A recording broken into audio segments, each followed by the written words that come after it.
Through this choreographic process with Dulce Dance Company for our upcoming show, Id, we've been faced with this question of what do we relate to? Id, ego, or superego?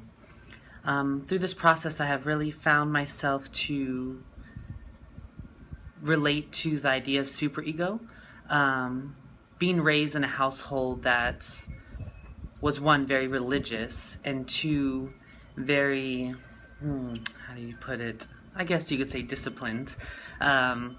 We were always taught to have a self-critical conscience, to reflect on social standards that we would obviously learn through our mother, or in the religious standpoint, being in a very religious household. So with that, I was always questioning everything. What I was doing, how I was doing it, who I was around, was I making this right decision, were my morals intact, this constant discipline, I guess, that was always questioned. But with it, I face the normal challenges that everyone does with ego, with this self-gratifying sensation to boost our self-esteem. I mean, we're part of a generation that is full of social media. We have Facebook, Instagram, Snapchat. We have an opportunity at any moment when we look good to snap a selfie, to record a video, to take off our shirt and show our progress.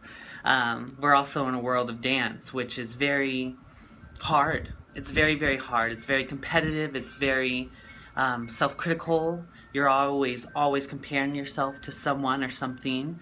So you do look for those moments of self-gratification to boost that self-esteem, to get you through. So you face that question of, is my ego getting in the way? I had this wonderful director in Texas that would always question, would always make us enter the room, enter the studio, and release our ego, to approach the entire process of whether it be choreography or just class without a ego. And with that, I discovered so much about myself. I discovered what I was capable of and what got in the way of all the things I could not do. So I find myself constantly working towards superego. Although I understood superego because I was raised with the idea of superego, through dance, I truly realized that the ideas of superego are ingrained from teachers, from parents, but the actual understanding of superego is something that we personally have to relish on and figure out what we personally have to offer the world through our own personal understanding of superego. What can I give you through my love, through my understanding, through my want and desire to do what's right? What do I have to offer you personally?